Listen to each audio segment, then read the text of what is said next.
Searching for this flat was the first time I went with estate agents. The interesting thing about this flat is that it wasn't actually listed on the estate agent's website. It was basically the day I first spoke to them on the phone. And he said he might have a property coming up here on Dartmouth Park Road, but he didn't have any photos. They were going to have someone in to take them next week, and etc, etc. So it hadn't actually gone on the market yet. Okay.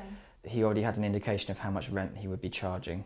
Basically, almost all the houses on this road are really, really nice. So, I think the fact that it hadn't kind of quite, made it to the kind of, into the public realm, basically. I just kind of said, I want to see this place and take me around. I had to pay them £200 essentially to hold the property, to take it off the market, even though it hadn't officially gone on the market. But I had to pay them £200 whilst I negotiated the rest of the terms of the contract with the landlord, through the estate agent, and then we eventually managed to get this property. The original price the estate agent gave to me of, I think it was $305, he ended up changing that price when he showed me round the flat. He said on the day, which I actually ended up putting down the deposit when he showed me around, that I think it was $315 a week, or perhaps even $325. So yeah, basically we just put a bid on this flat. A confident bid at $305, and yeah, we managed to acquire the property. What they essentially do is they kind of broker property, and I suppose their market role is to advertise property and try and sell property. But in terms of advertising, all that I've really used the estate agent services for is looking at property on the internet.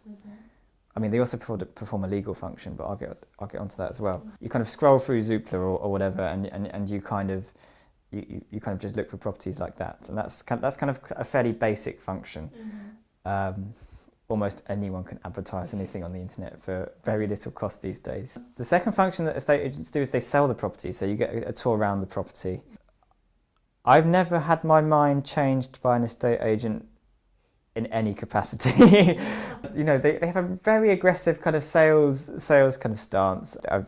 Whilst I was looking for this property, I went up to one particular estate agent in Highgate. The aggressive way he was trying to sell this property to me was kind of almost just characteristic of the volatility of the kind of private rental sector market. He was kind of using scaremongering tactics to make me try and put down the kind of holding fee or whatever, so that he could move on with his day and kind of try and sell the property as quickly as possible, trying to say, oh, it's not going to be on the market by the end of today, and all of this kind of thing.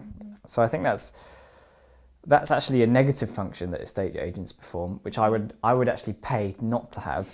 And then there's the kind of legal function which they perform, which is to use these kind of cookie cutter tenancy agreement modes, and just to act as a legal kind of middleman, almost adjudicating body. And I'm no legal expert, but I feel that similarly is not a role that should cost as much as it does. When we were negotiating for the kind of rent increases, we had to perform this ridiculous act where I spoke to my landlord about kind of the rent increases of the year, and then the estate agent sent me an email saying what the landlord wanted to raise the rent to. So I had to kind of call back my landlord, and then send an email back to the estate agents, who then would forward that on to my landlord anyway. So there's a lot of kind of wasted time